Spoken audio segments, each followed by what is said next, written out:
വാചകം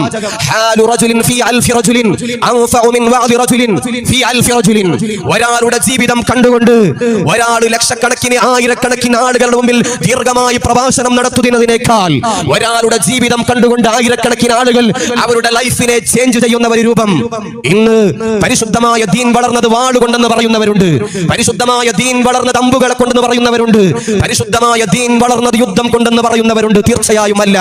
ഇസ്ലാമിന്റെ ചരിത്ര താളുകൾ പരിശോധിച്ചു നോക്കിയാൽ ബദറാണെങ്കിലും ഉഹദാണെങ്കിലും ഖന്തഖാണെങ്കിലും ഖൈബറാണെങ്കിലും പരിശുദ്ധമായ ഇസ്ലാമിന്റെ ചരിത്ര താളുകളിൽ വഴിത്തിരിവുണ്ടായ ഒരു പരിശുദ്ധമായ യുദ്ധമാണല്ലോ ബദറുൽ കുബ്ര. ആ ബദർ എന്ന യുദ്ധം ഇവിടെ നടക്കാനുള്ള കാരണം എന്താണെന്ന് നിങ്ങൾ ചിന്തിച്ചിട്ടുണ്ടോ? ഒരിക്കലും പരിശുദ്ധമായ ദീൻ വിശ്വസിക്കാത്ത അമുസ്ലിമീങ്ങളായ ആളുകൾക്കെതിരെ കയറി ചെന്നുകൊണ്ട് യുദ്ധം നടത്തിയതല്ല. അത് പരിശുദ്ധമായ ഇസ്ലാം പഠിപ്പിക്കുന്നില്ല.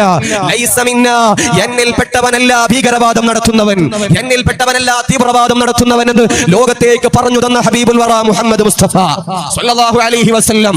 ഇന്ന് ഇന്ത്യ രാജ്യത്ത് ജീവിക്കുന്ന മുസ്ലിമീങ്ങളെ ഖൽബിന്റെ ഉള്ളിൽ ചെറിയ ഭയമുണ്ട് അല്ലേ? കാരണം NRC നടത്തി നമ്മുടെ രാജ്യത്തിൽ നിന്ന് പുറത്തേക്ക് പറഞ്ഞയക്കുമോ? അസാമിൽ NRC നടത്തി മുസ്ലിമീങ്ങളെ പേടിപ്പിച്ചിട്ടുണ്ട്.